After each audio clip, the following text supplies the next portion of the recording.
Alonso parle de Vinicius, Mbappé, Valverde, Güler et Martinez avant le Real Madrid contre le Celta Vigo. Après une série de 6 matchs à l'extérieur toutes compétitions confondues, le Real Madrid retrouve le Santiago Bernabéu ce week-end pour affronter le Celta Vigo dimanche soir. Cette série de matchs à l'extérieur a entraîné une période difficile pour les Merengues, qui se retrouvent derrière Barcelone au classement, avec un retard d'un point qui pourrait passer à 4 ce soir lorsque les Catalans affronteront le Real Betis. À la veille du match, l'entraîneur du Real Madrid, Xavi Alonso, s'est adressé aux médias lors de sa conférence de presse d'avant-match, évoquant notamment la forme de l'équipe et le manque d'arrière droit dans l'effectif actuel. Pour commencer, l'entraîneur du Real Madrid a évoqué ce qu'il attend de son équipe demain, en déclarant « Un bon match contre le Real Madrid, un match complet. Nous voulons être satisfaits de nous-mêmes et capitaliser sur notre performance face à l'Athletic Club. C'est ce dont nous avons parlé et sur quoi nous avons travaillé. » Avec Dani Carvajal indisponible et Trent Alexander-Arnold également blessé contre l'Athletic Bilbao, le Real Madrid se retrouve sans latéral droit de métier dans son effectif. Tout porte à croire que Federico Valverde pourrait une nouvelle fois être appelé à dépanner au poste d'arrière droit. Interrogé à ce sujet, Alonso a déclaré « Nous devons évaluer la décision à prendre, mais d'autres options sont possibles. Fed privilégie toujours les besoins de l'équipe et a toujours joué à un excellent niveau à ce poste. Mais il existe peut-être d'autres solutions. On verra demain. » Interrogé sur la fiabilité du joueur international uruguayen au poste d'arrière latéral, Alonso a ajouté « Je me souviens de matchs où il a joué à un très haut niveau, Barça, Juve. Nous connaissons son poste, mais il est très généreux, il veut aider l'équipe, le blason et il représente très bien les valeurs du club.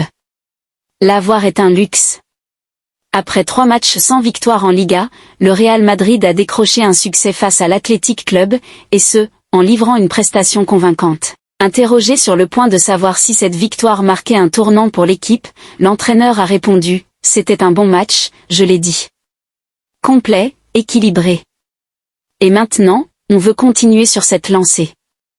Gagner plus de matchs et grimper le plus haut possible au classement, parce qu'en avril-mai, il faut être là où on doit être. » Évoquant également la forme de Vinicius Junior, et le fait que l'international brésilien a affiché un bien meilleur niveau lors des derniers matchs, Alonso a noté « Il est au top, tant sur le plan personnel que professionnel, ça se voit qu'il est heureux.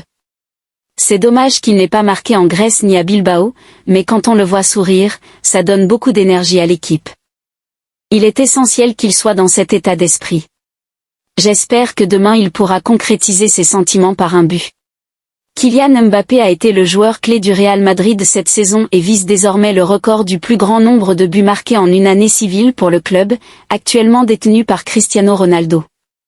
Évoquant la comparaison entre la superstar française et l'icône, Alonso a fait remarquer. Kylian est en passe d'entrer dans l'histoire du Real Madrid, comme l'a fait Cristiano. En termes d'ambition, de statistiques, il fait partie des rares élus. Travailler avec lui au quotidien est très agréable, son désir d'influencer les autres, qui est contagieux, est quelque chose qu'il partage avec Cristiano. C'est là que je vois des similitudes. Interrogé sur son choix entre Cristiano et Mbappé dans son équipe, Alonso a répondu « Cristiano et Cristiano et Kylian et Kylian. Ils sont tous les deux là. Ils sont tous les deux exceptionnels. Nous avons beaucoup de chance d'avoir Kylian et nous devons en profiter au maximum. » Le Real Madrid a déploré pas moins de 13 blessures au cours du mois dernier, ce qui inquiète Alonso. Nous mettons tout en œuvre pour en récupérer un grand nombre au plus vite. Il y aura de bonnes nouvelles prochainement. Ce sont des phases que nous devons traverser. Nous devons inverser la tendance au plus vite et être compétitifs avec les moyens dont nous disposons, a-t-il souligné.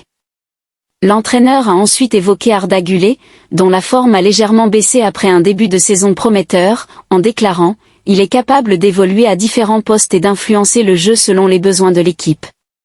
Il sait organiser le jeu, simultanément, faire la passe décisive. Il peut même jouer en deuxième ligne. Il sait s'adapter à son environnement. Cette qualité nous offre une grande flexibilité. Mais il progresse énormément et nous devons investir en lui, comme je l'ai dit lors de la Coupe du Monde, car il est différent. » Ces dernières semaines n'ont pas été faciles pour Alonso, compte tenu de la pression qu'il a subie en raison de résultats décevants. « Je vais bien, merci.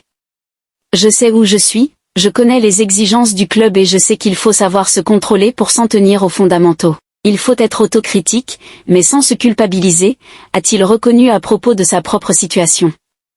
Concernant le jeune défenseur Joan Martinez, convoqué aujourd'hui pour s'entraîner avec l'équipe première, Alonso a déclaré « Je pense qu'il se débrouille très bien, comme tous les autres à Castilla, Alvaro fait un excellent travail et il nous aide tous beaucoup à l'entraînement. Alvaro est un bon ami, nous nous connaissons très bien et c'est important.